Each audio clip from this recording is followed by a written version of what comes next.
up, gentlemen? So today's video is going to blow your little Alpha M minds because I'm going to go over 6 everyday things that the majority of us are doing wrong. So grab your tweezers, tissues, Q-tips, nail clippers, toothbrush, and razor because it's about to go down. It all starts with number 1. Cleaning your ears. Most of you are cleaning your ears wrong. Now, Q-tips are a little bit controversial, right? You've heard horror stories of people just jamming them in their ear and getting all sorts of wax build up, pushed towards your eardrum. If you're not a bonehead and don't just start jamming your Q-tip in your ear, guys, you're not as likely to hurt yourself as long as you don't go in too deep. What I would recommend is twice a week after your shower, take your Q-tip and then just on the outside of the ear canal, you're gonna move in a circular motion, gently moving it in, all right? You never want to push the Q-tip in more than about a ½ an inch, all right? Because that is when you can potentially push the wax towards your ear. But the other big issue that I see a lot of guys doing is that they're not actually cleaning inside the folds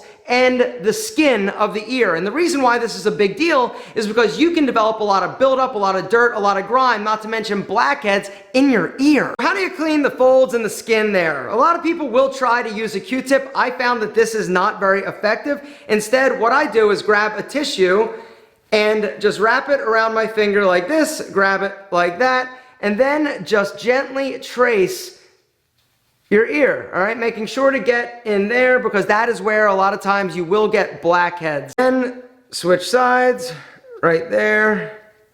It's kind of nasty, but it works. The second everyday grooming routine mistake that the majority of us are making is not shaving properly. So the majority of dudes, this sounds like you, raise your hand or give me a thumbs up. What you'll do, you'll get your shaving cream and you'll apply it to the stubble in question, and then you will grab your blade and go to town. But this is not actually the way that you should do it because once again, you want to make sure that you're getting the closest, the cleanest, the most comfortable shave possible. And so you gotta let the shaving cream sit on your stubble for about 2 minutes. You're like, 2 minutes, what am I gonna do in that time? Great question. My answer is actually to move on and take care of the third everyday thing that the majority of people are doing wrong, which is brush your teeth. So how can you brush your teeth wrong? Scrubbing your teeth forcefully. Gentlemen, chill out. Here's the deal. In order to properly brush your teeth, you gotta be gentle. You can't be super forceful because the truth is that in order to get them clean, you don't need to be forceful and scrub like crazy. Think of it more as massaging your teeth. 3 to 4 months, that is how long you should be using a toothbrush. Even if it doesn't show a ton of wear, you gotta replace it because there's bacteria and all sorts of nasty funkiness that builds up. So 3 to 4 months, change it out. Another mistake is brushing side to side like that, all right? They say that you should actually brush up and down. This is more effective at actually cleaning your teeth and stimulating those gums. 2 minutes, gentlemen. While you're brushing for 2 minutes, up and down, nice and soft, massaging those gums, gentlemen, don't stop. I'm just going to take this time to tell you about today's video sponsor, Dollar Shave Club. For those of you who are already in the DSC, gentlemen, I'd like to give you a knuckle bump for being awesome and also being incredibly well groomed at an affordable price because you get it, you know. But if you're somebody who's never heard of, never experienced the incredibleness of Dollar Shave Club, there is no better time to start than right now. There's a link down below, dollarshaveclub.com/alpha. For $5, including free shipping, while supplies last, you're going to get a 3-ounce tube of the shave butter. This is my absolute favorite stuff on the market, and the reason is because it's translucent, right? One of the problems with other shave creams that foams up, you can't see what you're shaving. This stuff, when you apply it, right, it's super cool because it feels incredible, it smells amazing, but you can see. So if you're somebody who's trying to edge up like a beard or a soul patch or a mustache, you're not jacking yourself up. You're also gonna get my favorite razor. This is the razor that I use. I've been using for years. It's the executive handle. You're also going to get, because of course you need them, 4-pack of their incredible blades. If you are not using Dollar Shave Club, you must wasting a lot of money because there is no reason to get ripped off in the old screw job by all these other razor companies when Dollar Shave Club is the best. Go treat your whiskers and your wallet to Dollar Shave Club. Guys, starter set right now, dollarshaveclub.com/alpha. $5, including free shipping. And then the cool thing is that after that, guys, reship boxes ship directly to your door at regular price. Dollar Shave Club is the best.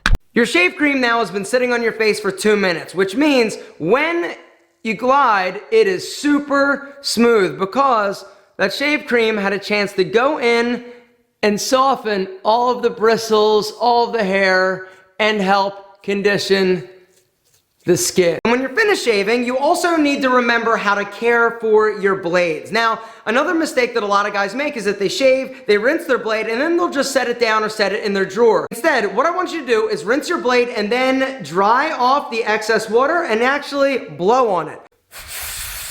Shaving is not what makes the blade dull. It's the moisture that actually sits on the metal and corrodes it. This is what makes your blades dull. Number 4, should I say 4. All right, gentlemen. Let's do your nails. What I recommend every dude get is a grooming kit that has more than just nail clippers. A solid grooming kit is going to have tools in there that can help you depending on what you're looking to do when it comes to your hands or your feet. All right, gentlemen, nail clipping basics. What I want you to do is start on one side of your nail and small little snips around, all right? Now, if you are somebody who is prone to nail splitting or cracking, you do not want to use nail clippers. Instead, what I recommend is you use a small pair of nail scissors. A small pair of super sharp scissors that are curved are going to be a better option if you're somebody who does regularly have cracked nails. And you just, same thing, follow it around. Once your nails are clipped, you're going to use a nail file and just go over real quick and easy just to make sure you don't have any like stragglers that are going to rip the skin off of that spicy senorita's super tender body. When you're finished, what I like to do is take a little dab of Vaseline. You can also use chapstick and just run them over your nails and cuticles just to soften them up, make sure that they're shiny and sexy. Number 5, blowing your nose. There is a right way and a wrong way. Right way requires you to blow gently one nostril at a time. The reason is because if you just forcefully blow your nose trying to get everything out, you're actually risking damaging your eardrum. And last, but certainly not least, the 6th everyday thing that the majority of us dudes do wrong, not me, but you, possibly, goes out to all the dudes with the unibrow. Most likely, you are plucking improperly. Gentlemen, there is a right way and a very wrong way to pluck or tweeze a hair. If you grab a hair and try to pull it against the way that that hair is naturally growing, you're risking breaking that hair. If you break the hair below the surface, sometimes you can actually get ingrown hairs, which are incredibly painful. Instead, grab the hair and then gently pull it with the grain. It's all about tweezing in the direction that that hair is growing. Trust me, I have learned the hard way. I used to yank it all different directions, thinking if I went this way, it would get like more force. The only thing that happened is that I ended up breaking off a bunch of hairs, getting all sorts of ingrown action, and it was painful, it was unpleasant, and it was definitely not sexy. Gentlemen, that's it. Hopefully now you know how to do these 6 everyday things properly, because most dudes don't.